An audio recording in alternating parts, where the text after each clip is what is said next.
é um coração partido. E as ilusões estão todas perdidas. Saudações, companheiros. A gente vai começar mais um episódio aí da nossa análise do livro Ideologia Alemã. Meu nome é Wander Luiz de Oliveira. Estou aqui com o nosso querido José. Então, saudação, companheiros. Vamos tentar dar sequência no livro, concluir essa análise de hoje. E vamos poder, então, abrir para eventuais perguntas que surjam aí do processo inteiro do que foi falado, né? E aí a ideia é, antes de qualquer coisa, gravar um programa só para responder as perguntas, se existirem, né?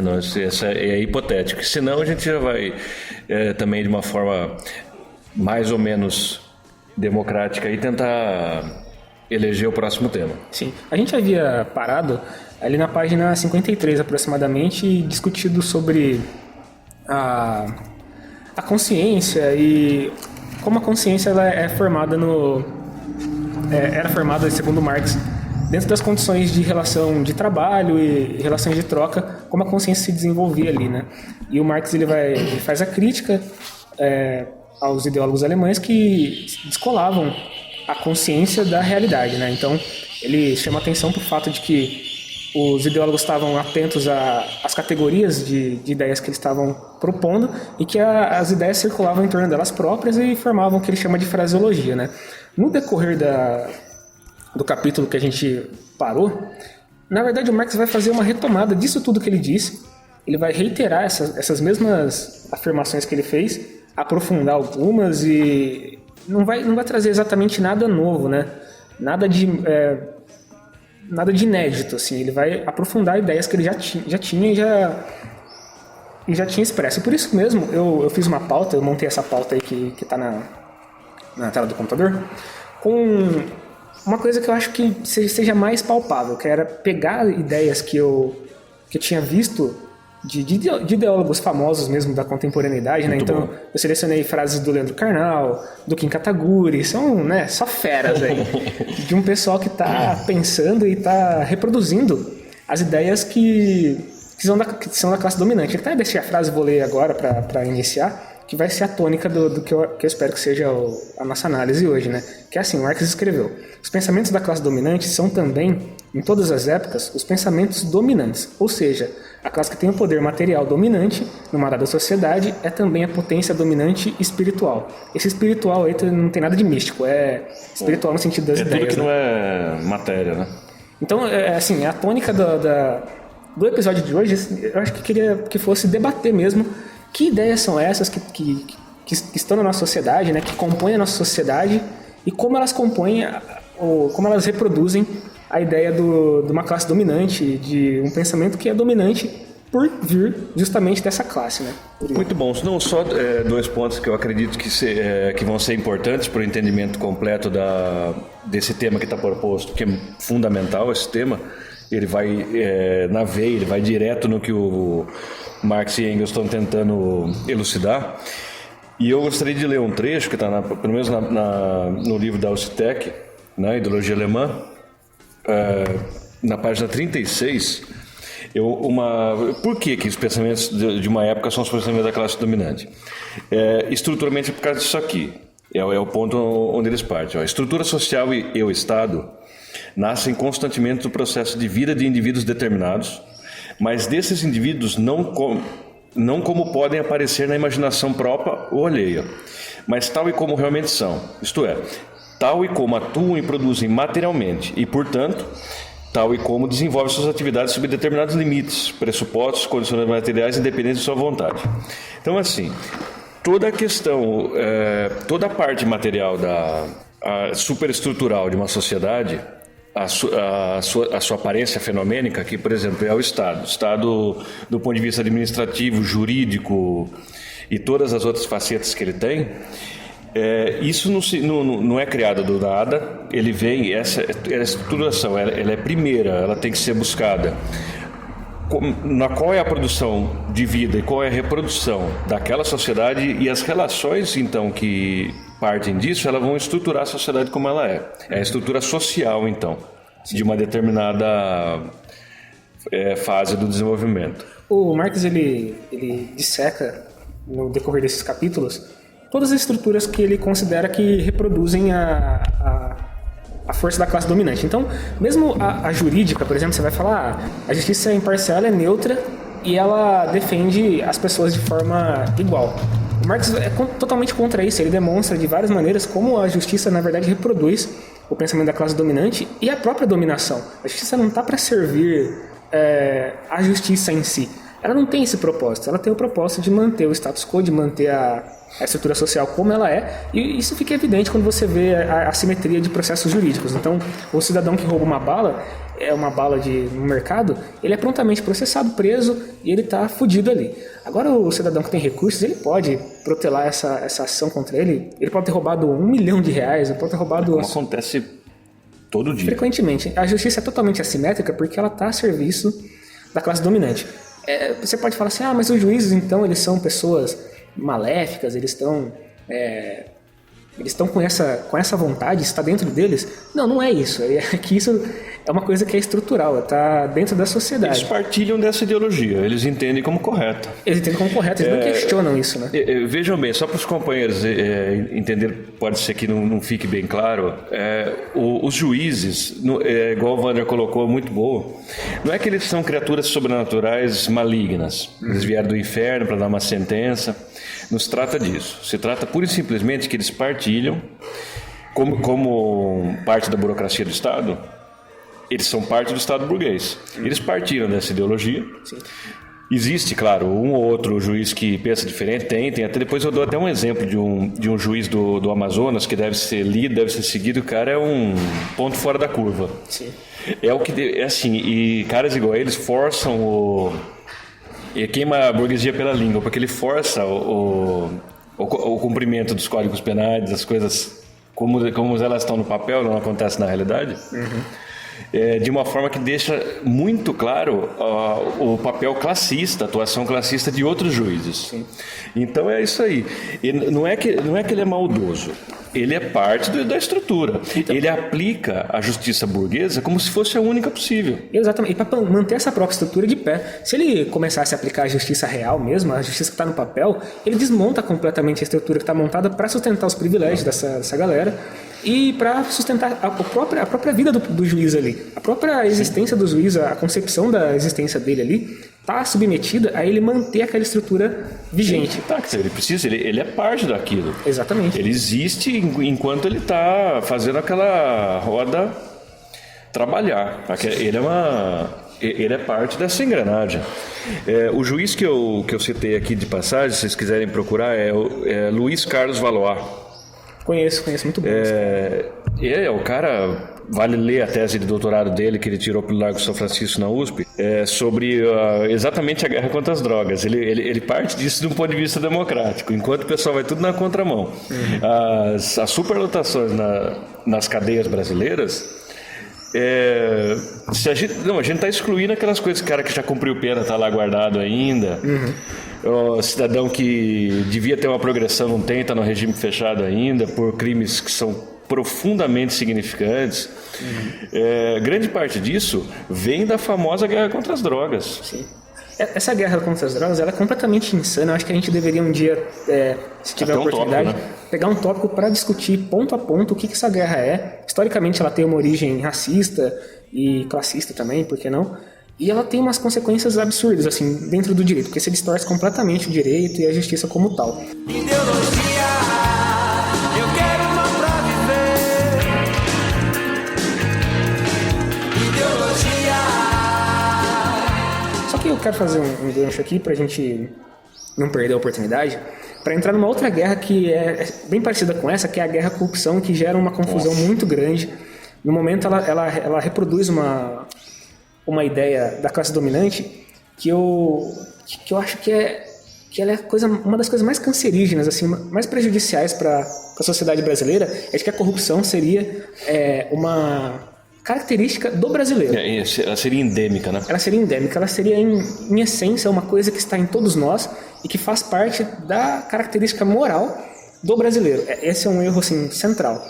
Julgar os fatos sociais, os fenômenos, pelo ponto de vista moral. Você pega a guerra à corrupção, o que é? Ela é uma guerra moral, ela é uma guerra contra princípios que se estabeleceram que estão corrompidos. Então, mas aí você vai a fundo nisso. Por exemplo, assim, acho que a gente, só para a gente ter claro isso aí, durante todo o período, esse absurdo que foi esse ano, esse período eleitoral que foi monstruoso, né, em todos os aspectos, isso é uma peça de horror. A gente sempre viu essa bandeira, desde que começou o mensalão, lá nos idos de 2003, 2004, não sei, um pouco depois, que começou a questão do mensalão, essa coisa de corrupção voltou à tona, porque depois a gente vai fazer um comentário histórico, vocês vão saber que isso aí é muito antigo. Aí você vê quem que estava combatendo a corrupção. São aqueles ratos do Senado e do Congresso Nacional. Eduardo Cunha já combateu a corrupção. Quem que vai acreditar que aqueles caras querem que... Assim, corrupto é todo mundo ali. Quando você tem um cara que está sendo enforcado em praça pública por causa da corrupção, é que esse cara ele mijou fora do pinico em alguma hora ali. Ele quebrou o pacto social que eles têm. E quem acreditou nessa história, fora que o povo, de uma forma ingênua, embarcou nisso, até de um ponto de vista querendo exaltar a universidade e tudo mais. Só que essa guerra contra a corrupção aí, isso é jogar fumaça nos olhos do povo. Não tem guerra nenhuma. Esse juiz Moura é um corrupto também. É que agora ele é ministro, ele não pode mais processar a gente, né? Então, mas quando ele era juiz, ele podia pedir para algum promotor. Esse cara é um corrupto. Sim. Só que o que acontece? Por que ele não está na cadeia? Então, o pessoal vai perguntar. Porque, muito provavelmente, pela estrutura que está agora, está favorecendo ele, as coisas contra ele são acobertadas ou são dadas... Já joga lá para um amigo dele, um primo dele julgar. Sim, é o mesmo caso da Marielle. Muita gente, quando a Marielle morreu, veio protestar e dizer quem matou Marielle. E eu fiz um post no Facebook dizendo exatamente assim, essa pergunta é tão idiota, porque a resposta dela é óbvia. Quem matou a Marielle foi o sistema que está sustentando essa investigação. Eles não vão descobrir nada, porque quem matou foi eles. Então a mesma coisa do juiz Sérgio Moro. Ele não vai descobrir a corrupção, ele não vai combater a corrupção, porque ele defende o sistema corrupto que está sustentando a própria existência dele. Não faz o menor sentido. É muito interessante isso que você falou, porque desnuda um pouco a estrutura burocrática do que é a polícia. A polícia, assim, o que ela é? São paladinos que eles veem nas viaturas resplandecentes lá. Eles são uma versão renovada de guerreiros medievais. Não. Eles são uma burocracia. A polícia é uma burocracia estatal. É violência institucional. Não tem, exatamente. Não tem nada de democrático ali, não tem nada de proteger e servir, nem nos Estados Unidos, que o pessoal fala que lá eles dão tiro de advertência na costa dos negros a todo dia. E é bom falar que não é uma coisa individual, porque assim, quando o policial mata alguém individualmente, ou quando ele protege alguém individualmente, ele não está fazendo nada além de uma coisa que vem da própria natureza dele ou das convicções dele. Mas só que quando ele coloca o Estado para representar isso, por exemplo, ele matou alguém, ele vai lá e faz todo um processo burocrático para mostrar que ele não teve culpa e que ele está representando a polícia ali, não ele mesmo. Ele mesmo em si, ele pode ser contra matar as pessoas, pode ser uma série de coisas, mas quando ele dá o tiro e mata a pessoa, ele sabe que ele está representando o Estado. Sim, e que ele está protegido pelo Estado.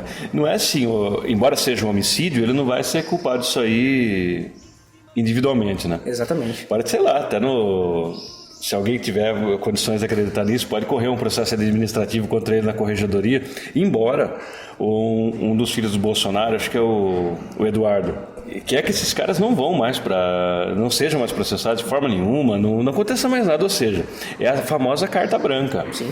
A polícia de São Paulo disse que falou que, acho que foi o Dória que falou que não, Tava ruim, não tava dando conta mais. Não tava matando o suficiente. Agora diz que vai matar. Né? Na gestão dele, que era um democrata, né? Que é bom sempre frisar isso aí, que o Dória, quem é fascista diz que é o Bolsonaro. O Dória é social-democrata. Não, ele é fascista também. Ele é um fascista pior que o Bolsonaro.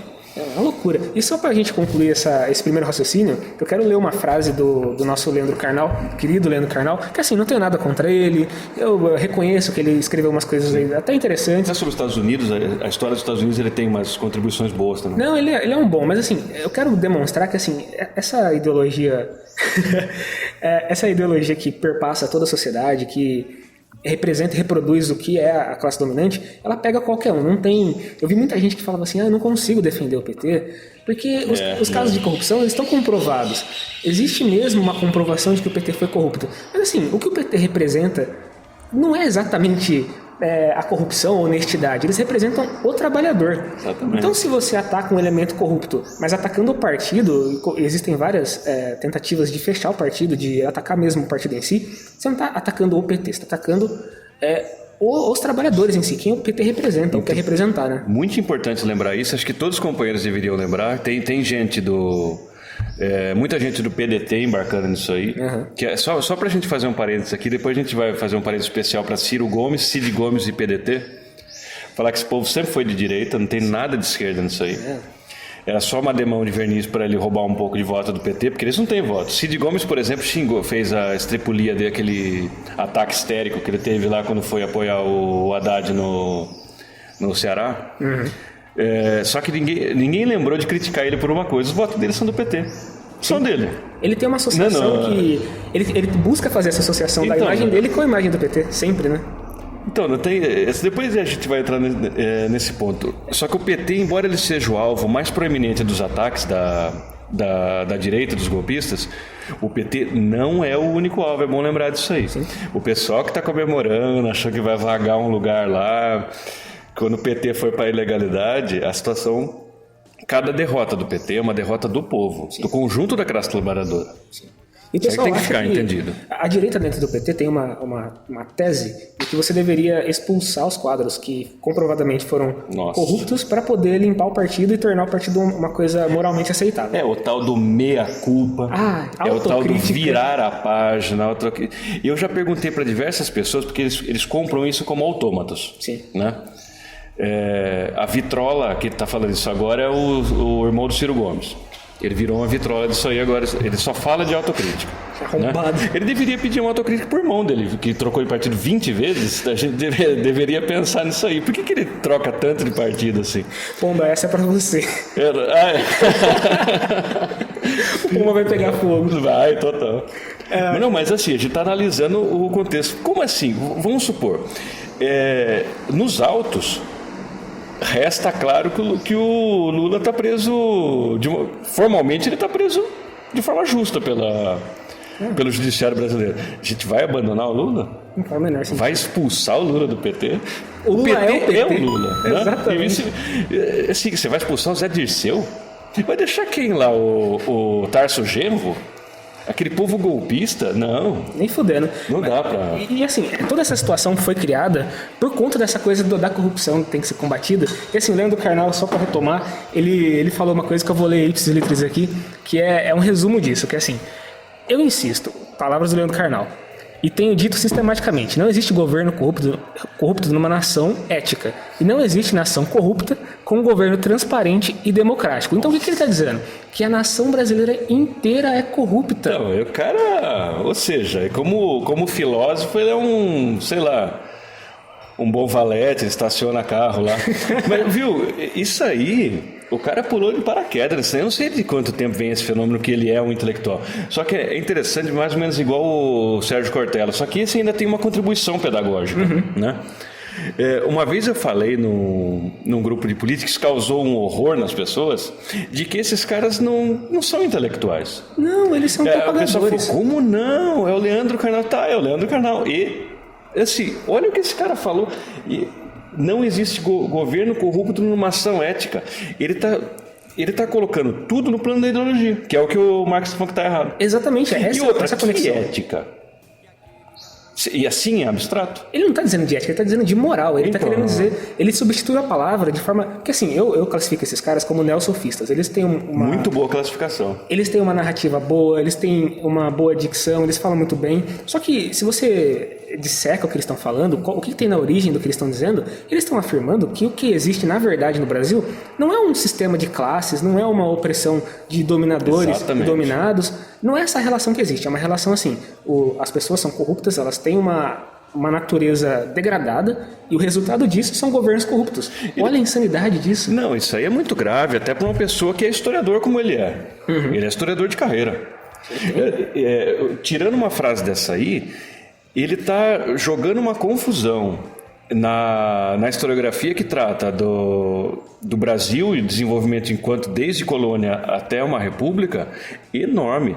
Ele não está sendo mais do que aquele analfabeto funcional que escreve livro lá, que guia politicamente Esqueci o nome. é um que ele Narlock. assim, Leandro Narlock, esse aqui, assim, não sei se vai chegar a ter, mas assim, o meu solene vai tomar no cu. Porque isso é muito ruim, cara. Eu Isso espero é que muito chegue. ruim demais. Ele tira uns artigos pro jornal que aquilo é nem uma criança de ensino fundamental escreve aquilo lá. Uma vez ele falou que qual que seria o problema em deixar ter trabalho em condição escrava no Brasil? Olha a cabeça deste homem. Então, assim, uma pessoa que tira um artigo desse não precisa mais falar nada. Ele não pensa. A gente pode analisar. Ele não tem condição de discutir com ninguém. A gente pode analisar o que ele fala como se analisa um exame de merda, né? Você faz essa análise. Sim, sim. Meu amor, eu sinto muito, muito, muito, mas vou indo.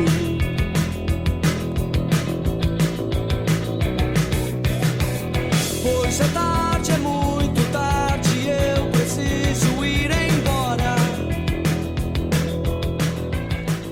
Eles são muito ruins. Assim, só pra emendar uma outra coisa, que o Leandro Carnal, com essa frase, ele fez coro com outro cidadão deplorável, que é o Deltan Dallagnol, que é o procurador da Lava Jato. Esse é o diplomata do viralatismo no Brasil. Esse é o pior, cara. Ele é muito ruim, não é pouco ruim. Ele é muito ruim e ele tá à frente do processo que condenou o Lula. Então você imagina, um cara que carrega com ele preconceitos, ideologias dessa natureza com ele, condenar um representante legítimo do povo é um crime. Olha o que ele falou. Ele falou assim, ó: quem veio de Portugal para o Brasil foram degradados criminosos. Quem foi para os Estados Unidos foram pessoas religiosas, cristãs, que buscavam realizar seus sonhos. Era outro perfil de colono. Então Que barbaridade. ele estava explicando a colonização do Brasil, dizendo que o Brasil era pior do que os Estados Unidos por conta do tipo de colono que veio colonizar esse lugar. Olha esse absurdo. Isso é uma tese, assim, fora que é uma tese infantil completamente, né? Não precisa de muito para desconstruir isso aí. E outra, quem foi para os Estados Unidos foram as pessoas religiosas, cristãs, que buscavam realizar seus sonhos. Então vamos ver mais a respeito desses sonhos aí. Não sei que todo mundo sabe que os caras que vieram no Mayflower, que era o primeiro que chegou nas 13 colônias, eram os caras conhecidos como puritanos, né? Que eles eram eles tinham uma rusga social e religiosa com o pessoal do anglicanismo na Inglaterra. Sim, eles vieram por isso, né? Esse pessoal veio para lá e entre um Thanksgiving e outro, eles queimavam o índio. Sim. Eles tomavam terra na ponta da faca. Isso aí é realizar sonho? Muita gente olha para o né? Brasil e olha para os Estados Unidos e tenta traçar comparações, saber qual que é a diferença entre um país e outro, por que um país se desenvolveu tanto mais do que outro. Assim, existe uma explicação longa e detalhada sobre isso, mas em suma, você vê que os Estados Unidos é um país imperialista, que ele impôs a outros dezenas de outros países a vontade deles de dominação. Dominaram e roubaram, eles roubaram na mão grande. Isso tem sido feito desde que o país existe mesmo, de fato. Não é uma riqueza que tem origem do próprio trabalho, dos cidadãos americanos desenvolvidos e intelectualmente superiores. Isso é mentira total. Não é. É uma relação de exploração, o que eles fazem no mundo inteiro. É invadir países, destruir países inteiros a troco de seus interesses. É isso que desenvolve o país deles. E assim, não colocando também a pecha de malignidade sobre esses caras aí, mas agora eu vi falar isso aí, esse procuradorzinho aí, falar um negócio desse, que aqui veio criminoso. Porque ele deve estar se referindo aos bandeirantes, por exemplo. O pessoal ia lá, prezava um índio, eles roubavam os recursos nacionais, que era do... Não nacional, porque não tinha uma nação, mas eles roubavam os recursos naturais do território e tudo mais. Tudo bem, só que assim, os caras que ele puxa o saco, eles faziam a mesma coisa e pior ainda. Só que eles não levavam para lugar nenhum, eles montaram ali a nação deles. Errou! Jovens, é o seguinte, a gente havia gravado mais algumas análises sobre outros pensadores, outros pensamentos que a gente havia selecionado, só que a gravação deu problema e a gente acabou perdendo essa parte do áudio. Nós planejamos fazer novamente a gravação, levando em consideração esses pontos. Seria uma parte 2 desse episódio. Talvez a gente faça, talvez a gente não faça. Vai depender de vocês, da repercussão que esse episódio tiver. Mas por hora a gente explorou muito bem o que a gente queria. A intenção era demonstrar que a ideologia ela é um pensamento que perpassa a sociedade, ela tem efeitos reais, ela se desenvolve e tem repercussão. E a gente encontrou essa repercussão no pensamento de várias outras pessoas importantes que influenciam de maneira geral a sociedade. E a gente queria fazer esse exercício, demonstrar que a ideologia alemã ela serve na vida prática para analisar a realidade concreta. Então, o exercício é esse. Eu convido os companheiros a fazerem a mesma coisa, a observarem os escritos e tentarem sempre aplicar o pensamento marxista à realidade. Então é isso, muito obrigado pela atenção e até mais.